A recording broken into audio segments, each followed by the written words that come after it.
The bull was already chewing on the HOA president's son's hat when I realized things had finally spiraled out of control. From where I sat, rocking chair leaned back, glass of sweet tea sweating in my grip, I watched the chaos unfold clear as crystal. Tents flipping over, a yoga instructor shrieking something about alignment, while a 2,000-pound bull named Old Testament barreled through what they'd been calling the mindfulness meadow. The drone they'd been filming with smashed into my goat trough, which honestly was the calmest thing that happened all weekend. I didn't even get up, just exhaled deep, tugged my hat lower, and mumbled to nobody in particular. Told him not to mess with the pasture. 3 days before that stampede, Cedar Hollow was quiet. Too quiet. In that uneasy way where you just know people are cooking up something they shouldn't. My land sits on the southern edge of town, right where the pavement quits and the grass starts remembering what freedom tastes like. Been in my family 4 generations. My wife, before she passed, used to say this land had bones older than the town itself. I'd agree, mostly out of respect for her way with words, though personally, I've always figured it's just good soil. You don't mess with good soil. You care for it. You thank it. And you stay the hell out of its way when it starts growling. Then came Margaret Hensley, the new president of the Briarfield HOA. Fresh out of Austin, all high heels and higher ideals. She moved into one of those prefab eco-homes near my fence line, and within a month decided she was going to beautify the community. I told her straight up, "You start beautifying my side of the fence, ma'am, and you'll find out what ugly really feels like." She laughed like I'd cracked some charming joke and walked off, phone in hand, already recording a video about rural cooperation. Now, Margaret wasn't evil exactly, just the sort of person who thinks paperwork can fix anything. She believed every problem could be handled with a committee and a Canva poster. When she discovered my property wasn't under HOA jurisdiction, she took it personally, called it a patch of anarchy in an otherwise organized community. That right there should have been my first warning. She was about to stir up a mess. See, I'd put up signs over the years. Big ones carved in oak, no trespassing, enter at your own risk. And the one she found funniest, if you hear the bell, run. She thought it was some country boy joke. I tried explaining once, told her I keep a bull named Old Testament in the south pasture, and he's got a nasty streak for strangers. She smirked. "I don't believe in fear tactics, Mr. Boone. That's my name, Walter Boone. Around here, they call me Wally, except when they're pissed." Margaret only ever said Mr. Boone, like she was ordering something from a menu she didn't care for. When the HOA announced their Harmony Wellness Retreat, I knew trouble was brewing. They planned to host it right up against my fence line. 3 days of yoga, meditation, and reconnecting with the natural spirit of the land. The irony nearly broke my jaw from clenching my teeth. I mentioned it to Sheriff Redmond, but he just chuckled. "Long as they don't cross your property, Walt, let the city folks have their fun." I could tell he didn't think they'd actually listen. Sure enough, the first night, Margaret's nephew, some influencer kid named Chase, decided to impress his girlfriend by sneaking onto my side of the fence with a live stream. I caught the footage later after the sheriff recovered his phone. You can hear him whispering into the camera, bragging about busting rural myths right before you hear the electric gate click open. Then there's just darkness, a sound like thunder in a tunnel, and him screaming something about horns. By sunrise, we found him hiding in my compost bin, smelling like kale and regret, babbling about eyes like headlights. The gate was wide open. Old Testament was gone. Margaret accused me of staging the whole thing, said I let the bull loose to intimidate the community. Sheriff Redmond showed up half awake, coffee in hand, still wearing pajama pants under his uniform. He looked at the trampled fence, looked at her, then asked, "You ignored the signs that say don't feed the bull?" When they nodded, he shrugged. "Then that's on you," and left. They should have taken the hint. But the thing about some people is they think rules only apply to everybody else. By Saturday, the retreat was in full swing. They had quinoa burgers grilling, a guy with a man bun leading breathing exercises, solar lanterns hanging from my trees without permission. Margaret stood front and center for photos under a banner that read, "Reconnecting through peaceful presence." I sat on my porch with binoculars in one hand and a slice of pecan pie in the other, just waiting for the lesson to begin. The first sign was the missing lanterns. Then came the hoof prints.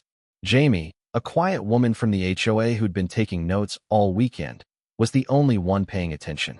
She kept glancing toward the hills like she could feel the air getting heavier. Then it happened. A roar split the afternoon, deep and furious. Tents rippled like tissue paper. Old Testament came charging out of the tree line, horns lowered, snorting steam like a locomotive from hell. The mindfulness tent went first, tables, incense burners, singing bowls flying like confetti. One guy tried to reason with him, arms outstretched. Bad idea. The bull tossed him 10 feet into a compost heap. Margaret herself went spinning into a wheelbarrow full of hummus. For 10 glorious seconds, Cedar Hollow witnessed divine retribution in the form of 2 tons of muscle and memory.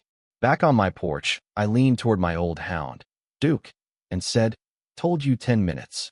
He wagged his tail. "Didn't even last 2. I muttered, picking up the radio. "Sheriff, we got ourselves a code brown in the southern field. HOA's in a heap."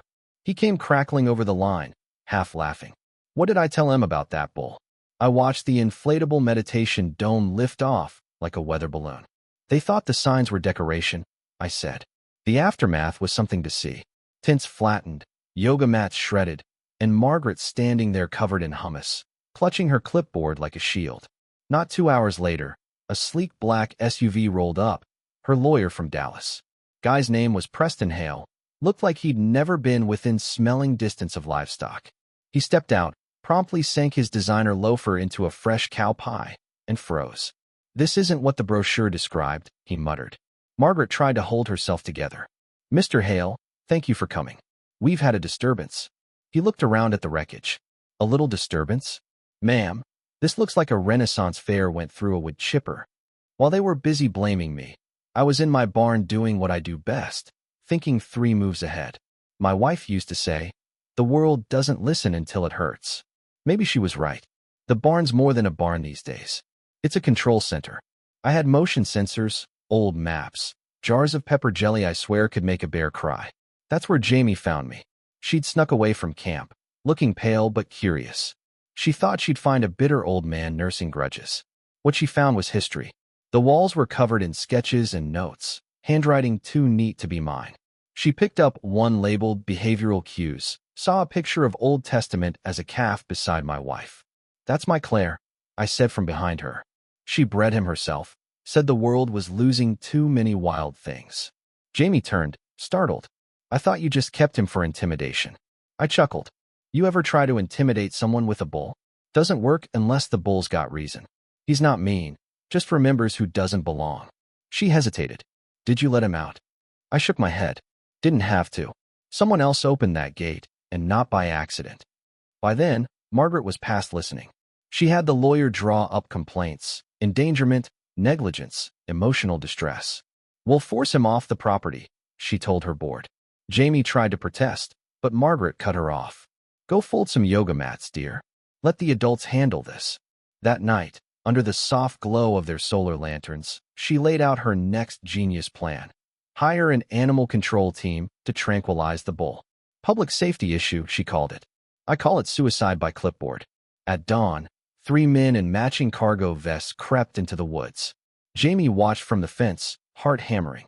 They found Old Testament standing perfectly still, sunlight cutting through the mist around him like a halo. One raised the tranquilizer rifle. Jamie screamed, but too late. The bull moved faster than a storm. The first man went flying into a tree. The second stumbled into a stump and met a wall of horns. And the third? Well, he decided a career change was overdue and ran all the way back to his truck. The bull snorted once, almost smug, and disappeared into the trees again. By afternoon, Margaret came marching up my porch steps, hair wild, blouse stained, eyes blazing with fury. "You think this is funny?" she yelled. "We're filing a restraining order on a cow." I looked at her over my coffee. "Bull," I corrected. "I don't care if it's a rhinoceros in a fur coat," she screamed. "You and that animal are getting off this land." I smiled slow. "Might want to check the land deed before you get too excited." That night, Jamie came back to the barn with a discovery that would change everything. She'd found my wife's old journal tucked behind a false drawer.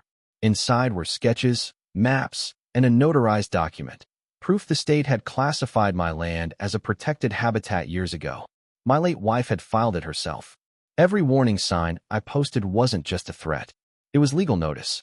The HOA had trespassed on federal conservation property. I told Jamie, People like Margaret don't believe in words. They believe in pain. Laws are just paper until you've been gored by the reason they exist. Word spread fast. The sheriff verified the papers. Margaret's entire case collapsed overnight, but she didn't back down. Instead, she dug up some loophole about a missing judge's signature and planned to exploit it with help from her buddy in regional zoning. Administrative cleanup, she called it. Jamie beat her to the punch, filed duplicates across 3 counties, digital backups and all. By the time Margaret made her move, she was already outflanked. Still, that woman was relentless. Sheriff Redmond dropped by one morning, hat in hand. "Walt, she's poking around the old creek road. Might be trying to come in from the south." I smiled. "Ain't been a trail down that way in 20 years. Jamie added quietly. "Unless you count the Bull Trail." The sheriff frowned. "Then we best pray she don't find it." But of course she did. That night, moon high, clipboard clutched like a cross, Margaret crept along the overgrown path, muttering zoning codes under her breath. The woods went silent. Then came the faint clang of a bell. She turned too fast, slipped in the mud, and looked up to see Old Testament silhouetted on the ridge, steam curling from his nostrils, eyes glinting like embers. For a heartbeat, they just stared at each other, queen of paperwork and king of the pasture, 2 creatures of ego and instinct. Then she ran. The bull didn't gore her. He herded her through the creek, across the field, back to the edge of her precious subdivision until she collapsed in the mud, crying, shoes gone. When the sheriff and Jamie found her at dawn, she was still there, shaking like a leaf. I didn't even look up from my paper when the truck pulled in, just nodded to Duke. One more name crossed off the list. You'd think that'd be the end, but Margaret tried one more time, gathered what was left of her HOA army, a retired dentist, a lady who brought her cat to every meeting, and some guy named Roger who wore Crocs to everything. "If we can't beat him legally, we'll bury him in paperwork," she told them. Roger raised a hand. "Are we sure we're still the good guys?" She ignored him, flipping through a folder of half-baked violations. Meanwhile, Jamie had uncovered even more. Turns out Clare had petitioned for a semi-wild conservation perimeter, giving me not just ownership, but immunity from local interference. The HOA hadn't just trespassed, they'd broken federal wildlife laws. When Jamie confronted Margaret with the documents, Margaret laughed, bitter and trembling. "You think the HOA cares about facts? We control property values, and property values control everything." Jamie looked her dead in the eye. "You're about to lose both." That night, Margaret launched what she called Operation Eviction. Dressed in black, flashlights in hand, she and her cronies snuck toward my western fence with bolt cutters and a drone. The plan was simple. Cut the wire, let the bull wander near the road, then blame me for negligence. What she didn't know was that I'd been expecting her. Motion lights, speakers rigged to play the growl of a mother bear, even a few homemade noisemakers for good measure. The moment they crossed the fence, the night lit up like Judgment Day. Lights flared, speakers roared, and the volunteers screamed. Then came the real sound, the low, earth-shaking rumble of hooves. Old Testament stepped from the shadows, horns gleaming, breath heavy. The dentist fainted. The cat lady dropped her flashlight and ran. Roger tripped and crawled away, sobbing. Margaret stood alone, shaking but defiant, holding up a rolled blueprint like a sword. "I have the right," she shouted. The bull disagreed. He charged once, close enough to knock her into a drainage ditch, then stopped, snorted, and turned back into the woods with all the dignity of a god clocking out. By sunrise, the HOA camp was a ghost town. Folding chairs overturned, megaphone lying in the mud, silence hanging heavy. A government SUV rolled up my driveway, ranger badge gleaming on the door. The officer stepped out, sunglasses reflecting the morning light, and nodded at Jamie. "We'll be filing several citations. This land's protected. Anyone caught here again will be prosecuted." I just tipped my hat. Usually I'm right. Takes folks a while to notice. Down the road, Margaret sat in the back of an Uber, covered in scratches, watching the ranger post an official wildlife protection sign on my gate. Her HOA badge hung crooked on her blouse, useless now. Within a week, she'd resigned for health reasons. Folks said she moved to Florida. Others claimed she joined some meditation cult. Either way, the HOA fell apart without her. Turns out fear of lawsuits doesn't hold up well against a bull with a memory. Things quieted after that. Jamie stayed on, helping me organize the paperwork, answering calls from state conservation folks. The sheriff started stopping by in the evenings. We'd sit on the porch, me, him, and Duke, just listening to the wind. Sometimes Jamie joined us, still city nervous, but learning to love the silence. "You ever get tired of it?" she asked once. I shook my head. Silence means peace, even if it don't last long. About a month later, the town threw a festival. Called it Cedar Hollow Heritage Day. Didn't say my name, but everyone knew what it was for. Jamie gave a speech about protecting what matters and listening to the land. Folks laughed, clapped, even brought me pies. They unveiled a sign at my fence, hand-carved and varnished. "Respect the land. Ask permission. Watch for the bull." Below that, "In honor of Clare Boone, protector of the wild." I took off my hat and held it to my chest. Claire would have liked that. That evening, as the crowd drifted home and the music faded, I saddled up my old mule, Pepper, and rode to the southern ridge. Jamie followed a few paces behind, journal in her backpack. Up on the bluff, the last light of day stretched gold across the field. Old Testament was there waiting, standing calm by the fence. I climbed down, walked over, and scratched behind his ear. "You ever think he'll forget?" Jamie asked softly. I shook my head. He might forgive if the world gives him time. But forgetting? That ain't in his blood. From the town below, someone started playing a harmonica, pure and slow. The same tune I used to play for him when he was just a calf. His ears twitched, but he didn't move. Just watched the sunset, peaceful as a sermon. We sat there a long while, not saying much. The air felt easy again, like the land itself was finally breathing. Claire once told me the world forgets things worth remembering, so she built something that wouldn't. She was right. The bull remembers. The land remembers. And sometimes that's enough to keep the rest of us honest. So yeah, the bull chewing on that hat wasn't the start of a problem. It was the end of a long, slow lesson about respect. You can pave the earth. You can form committees. You can hold meetings about harmony. But you can't legislate wildness out of the world. Some things still answer to older laws. Now, I got to ask, if your HOA decided to host a mindfulness camp on your land after you told them not to, would you warn them twice or just let nature do the talking? Let me know in the comments. Hit that like button if you've ever dealt with a stubborn neighbor, and tell me, where do you draw the line between control and respect? Because out here, that line's written in hoof prints.